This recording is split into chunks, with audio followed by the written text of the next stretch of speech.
Dalam perjalanan ruhani para wali, ada satu bentuk amal yang tidak tampak, tidak berbentuk, dan tidak pula bisa ditangkap oleh akal biasa.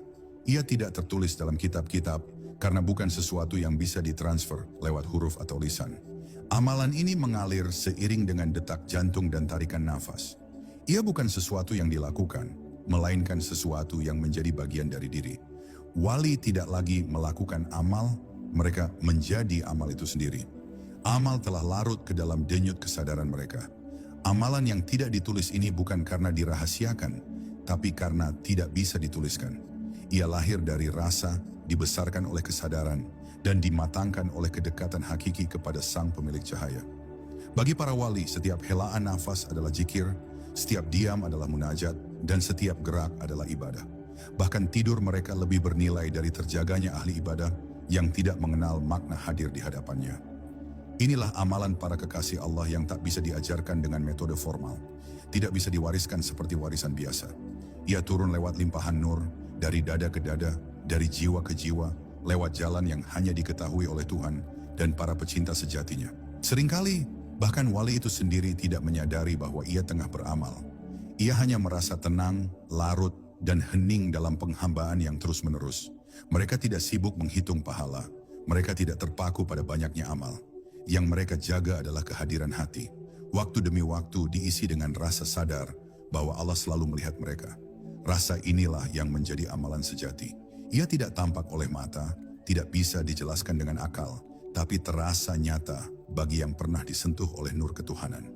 Para wali menyembunyikan amal mereka, bukan karena ingin merahasiakan, tapi karena amal itu sendiri begitu halus, begitu lembut, sehingga tidak bisa ditunjukkan. Seperti wangi bunga yang tak bisa ditangkap oleh tangan, tapi dapat dirasa oleh jiwa yang peka. Amal ini tidak dibungkus dengan nama-nama atau status. Ia sederhana, sunyi, dan dalam.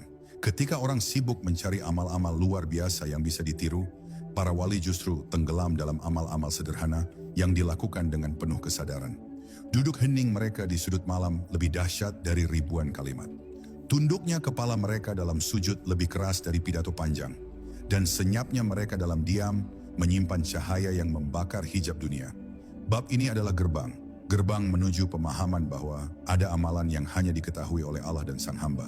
Dan ketika kita menyentuh kesadaran ini, kita mulai paham bahwa tidak semua yang tersembunyi itu hilang, dan tidak semua yang tidak tertulis itu tidak ada. Justru yang paling hakiki tersembunyi di balik yang kasat. Zikir tanpa kata, doa tanpa suara.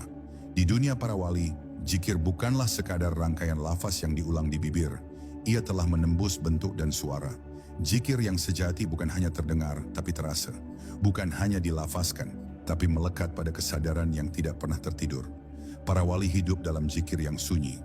Zikir tanpa kata, tanpa huruf, tanpa bunyi, namun terus hidup, terus menyala, terus berdetak bersama hati yang selalu terjaga. Ini adalah zikir ruhani. Ia tidak beranjak dari lidah, tapi dari kesadaran yang menyatu dengan Allah. Ketika semua lafaz berhenti, ketika bibir sudah letih dan suara tak lagi keluar, maka zikir inilah yang tersisa. Ia melampaui batas fisik dan menyusup ke dalam relung terdalam jiwa. Zikir ini tidak bisa diajarkan secara formal, karena ia bukan sekadar amalan, melainkan keadaan ruhani. Begitu pula dengan doa mereka. Para wali tidak selalu menengadahkan tangan atau menyusun kalimat panjang. Doa mereka tidak terdengar oleh telinga manusia, tapi didengar oleh langit. Karena doa mereka adalah diam yang penuh makna, adalah rintih hati yang tak terucap, adalah perasaan lemah yang sepenuhnya menyerah kepadanya, tanpa harus dijelaskan dengan kata-kata. Doa mereka adalah kehadiran hati di hadapan Tuhan, dalam sunyi yang amat dalam. Zikir dan doa seperti ini tak bisa ditulis dalam kitab, karena tidak memiliki bentuk yang bisa dijelaskan. Ia hanya bisa dirasa, dan hanya mereka yang telah dilatih dengan keheningan jiwa yang bisa merasakannya. Zikir ini muncul saat seorang hamba sudah tidak lagi melihat dirinya, hanya melihat Allah. Doa ini muncul saat seorang pecinta tidak lagi meminta apapun, hanya ingin berada bersama Sang Kekasih. Bayangkan seseorang yang berjalan dalam kesibukan dunia, namun hatinya tetap berada di sisi Tuhan. Ia tidak mengucap apa-apa, namun setiap langkahnya adalah zikir, setiap pandangnya adalah doa. Inilah para wali. Mereka bisa diam di keramaian, tapi ruh mereka tenggelam dalam samudera keheningan ilahi. Bagi orang luar mereka tampak biasa, Tapi di sisi Allah, mereka adalah hamba-hamba pilihan yang terus berzikir tanpa henti. Amalan ini tidak bisa dipahami oleh akal duniawi, bahkan mungkin dianggap kosong oleh mata manusia biasa. Tapi justru dalam kekosongan itulah ada kelimpahan. Dalam diam itulah ada gema yang lebih nyaring dari suara. Dan dalam ketenangan itu tersimpan gelombang rindu yang terus memanggilnya. Hanya hati yang bersih dan sadar yang bisa menangkapnya.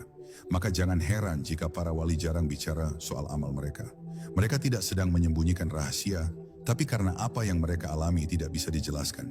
Zikir tanpa kata dan doa tanpa suara bukanlah metode, tapi keadaan batin. Ia datang sebagai anugerah setelah hati hancur dan jiwa tunduk sepenuhnya kepada Tuhan.